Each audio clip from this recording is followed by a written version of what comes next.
Bonjour et bienvenue sur le quiz de la semaine.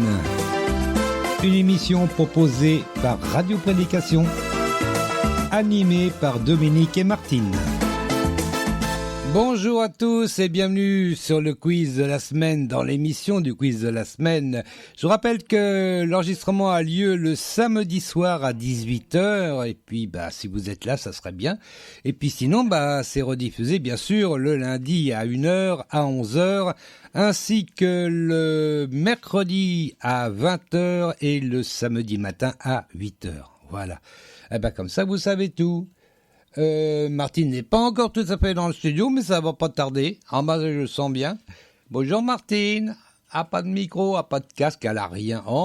Elle débarque comme ça. Bonjour tout le monde. Bonjour toute seule, on t'entend pas beaucoup, hein.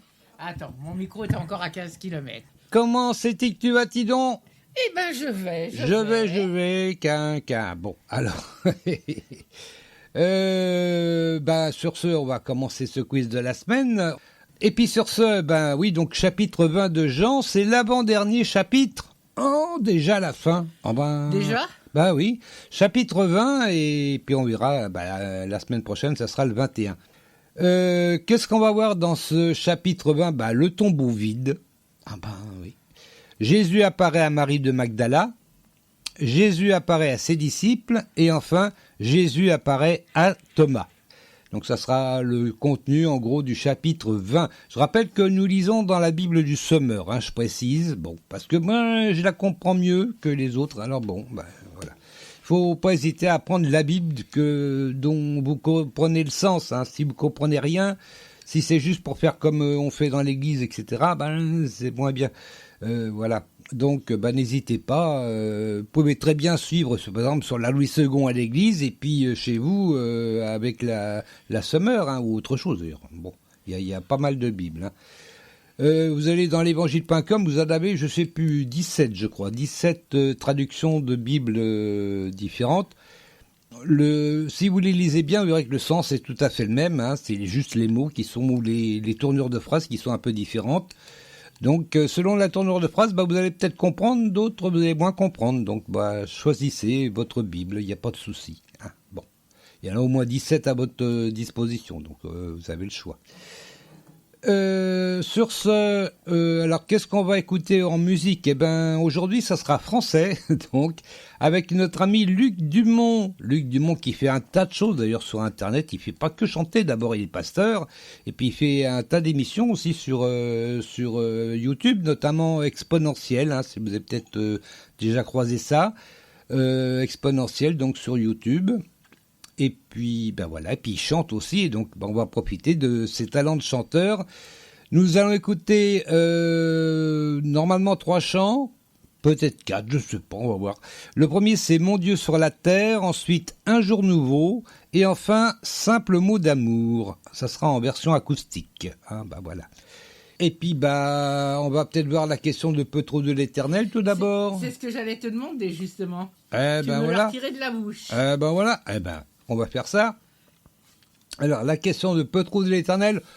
Non, elle est facile. Moi, je trouve qu'elle est facile. Ouais. Oh, quand tu dis que c'est facile, généralement, on peut... Non. Au pire, Non. Oh, non. On va voir. Alors, qui fut le premier à prononcer une malédiction dans la Bible ? Qui fut le premier à prononcer une malédiction dans la Bible ? Est-ce que c'est Dieu lui-même ? Est-ce que c'est Adam ? Est-ce que c'est Caïn ? Possible. Ou est-ce que c'est Noé ? Je répète. Qui fut le premier à prononcer une malédiction dans la Bible ? Est-ce que c'est Dieu, Adam, Caïn ou Noé ? On aura la tendance des tweetos vers le milieu d'émission. Est-ce qu'ils auront bien répondu les tweetos ? On le saura tout à l'heure. Est-ce que... Et puis voilà, c'est tout. Et puis la réponse, bien sûr, on l'aura en fin d'émission. Voilà, alors tout de suite, donc, on va écouter le Jean, chapitre 20, ça va être la première partie, bien sûr, en divisant 2, comme à toutes les émissions. Comme il n'y a pas beaucoup de versets, il y en a 20, il y en a 31 en tout, voilà, je crois, il me semble, oui, 31. Donc là, ça va aller du verset 1 au verset 18. Allez, on écoute ça tout de suite, Jean, chapitre 20, première partie. Jean chapitre 20 dans la Bible du Semeur. Première partie. Le dimanche matin, très tôt, Marie de Magdala se rendit au tombeau. Il faisait encore très sombre. Elle vit que la pierre fermant l'entrée du sépulcre avait été ôtée de devant l'ouverture. Alors, elle courut prévenir Simon-Pierre et l'autre disciple, celui que Jésus aimait. « On a enlevé le Seigneur de la tombe, leur dit-elle, et nous n'avons aucune idée de l'endroit où on l'a mis. » Pierre sortit donc avec l'autre disciple, et ils se rendirent tous deux au tombeau. Ils couraient tous les deux ensemble, mais l'autre disciple, plus rapide que Pierre, le distança et arriva le premier au tombeau. En se penchant, il vit les linges funéraires par terre, mais il n'entra pas. Simon-Pierre, qui le suivait, arriva alors. Il entra dans le tombeau, vit les linges qui étaient par terre, et le linge qui avait enveloppé la tête de Jésus, non pas avec les linges funéraires, mais enroulé à part, à sa place. Alors l'autre disciple, celui qui était arrivé le premier, entra à son tour dans le tombeau. Il vit et il crut.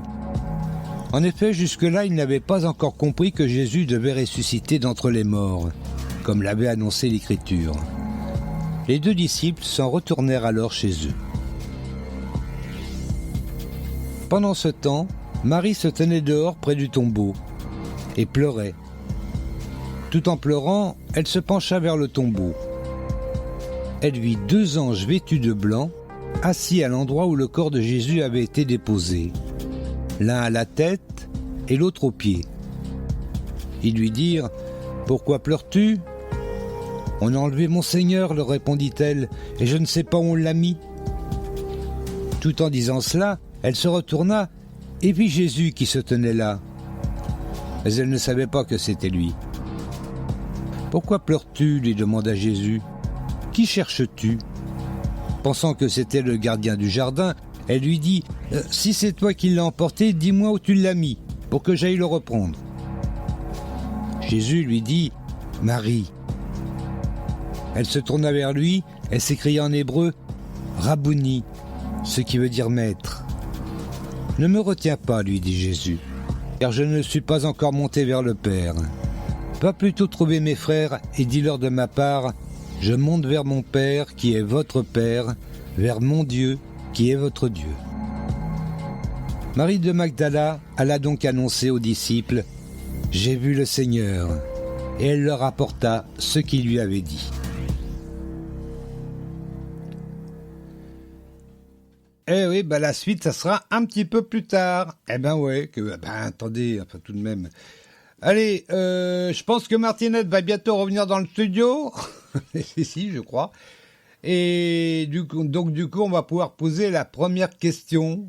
Alors, la première question, attention, c'est vraiment des questions toutes simples. C'est juste histoire de relire ce qu'on a entendu.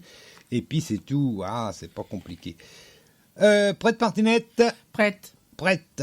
Qui va au tombeau en premier ? Le disciple que Jésus aimait, Pierre ou Marie-Madeleine ?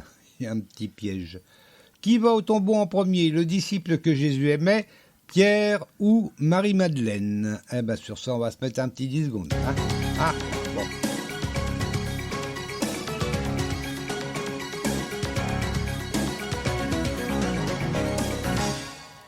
Marie de Magdala. Marie de Magdala, exactement.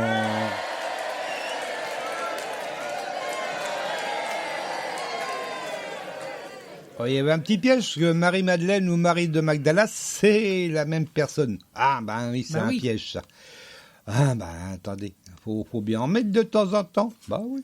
Mais Martinette n'est pas tombée dans le piège. Eh ben non. Non, donc, parce que Martinette, elle lit. Eh ben oui. Et du coup, nous, on va lire aussi, on va lire donc du 1 au 3, dès que j'ai retrouvé ma page, voilà. Le dimanche matin, très tôt, Marie de Magdala se rendit au tombeau. Il faisait encore très sombre.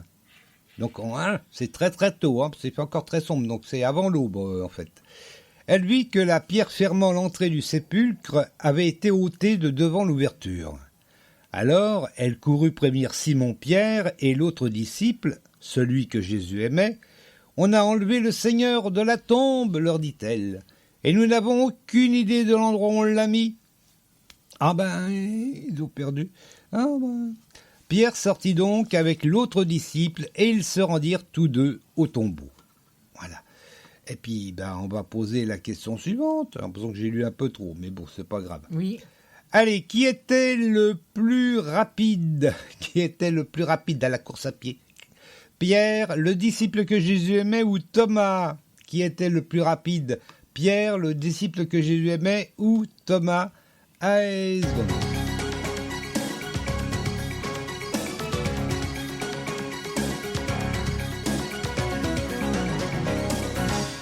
Le disciple que Jésus aimait, parce qu'il a marqué l'autre disciple. Voilà, exactement, le disciple que Jésus aimait, bah oui, l'autre disciple, donc c'est exactement la même personne. Et bah il y en a un qui est peut-être plus jeune que l'autre, hein, bah, c'est peut-être ça aussi, hein. Bon, en tout cas, il y en a un qui était plus rapide. On va dire ça, donc ça c'est au verset 4. Bon, on va dire que le 4, hein, parce que j'aille pas trop vite comme tout à l'heure. Alors, le 4, ils couraient tous les deux ensemble, mais l'autre disciple, plus rapide que Pierre, on dit pas plus jeune, on dit plus rapide, hein, bon, le distança et arriva le premier au tombeau. Et puis on pose la question suivante, que je vais retrouver, si. Alors, on en est à la 3e question. Le linge qui était sur la tête de Jésus était par terre, à part ou en vrac? Bon, bah. Le linge qui était sur la tête de Jésus était par terre, à part ou en vrac? Allez, 10 secondes.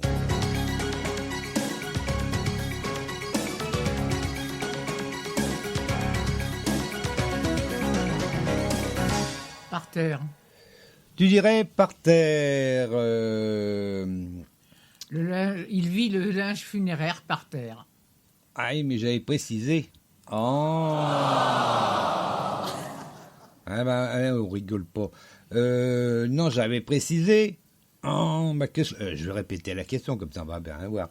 Le linge qui était sur la tête de Jésus était par terre, à part ou en vrac? C'était à part, roulé à part. Ah bah oui, c'est marqué dans la Bible. Ah bah tout est marqué dans la Bible.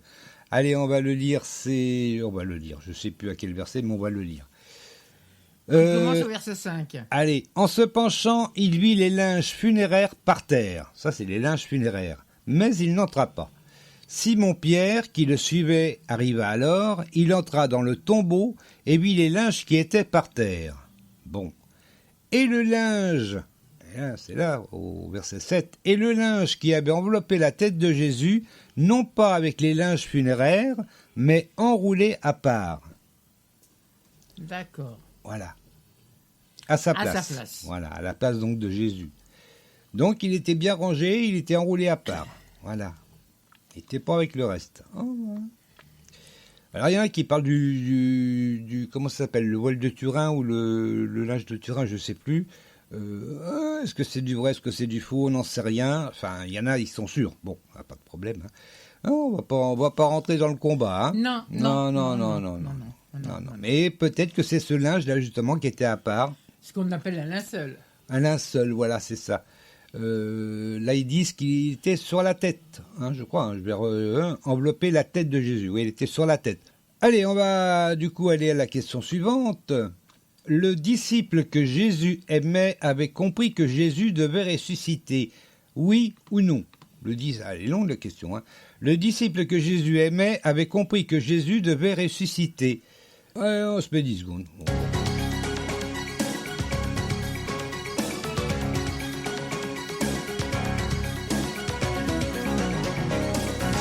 Non.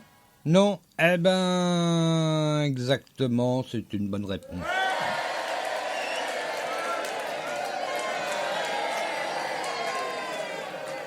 Ah non, mais ça, les disciples, ils ont du mal à tout comprendre. Hein. Ils sont dans le truc, peut-être justement parce qu'ils sont dedans, qu'ils ne voient pas tout, qu'ils ne comprennent pas tout. Nous, c'est différent, on lit des choses qui sont écrites, il y a des choses qu'ils ont vues, qu'ils n'ont pas vues, d'autres qui n'ont pas vues. Donc bon, nous on sait tout, donc on comprend mieux. Mais eux, ils comprennent rien. Et jusque-là, en tout cas, oui. Ils sont comme saint Thomas, ils ne croient que ce qu'ils voient. Eh ben exactement, puis c'est d'ailleurs dans le chapitre d'ailleurs qu'on est en train de lire, ça, cette histoire de saint Thomas. Pas de Thomas.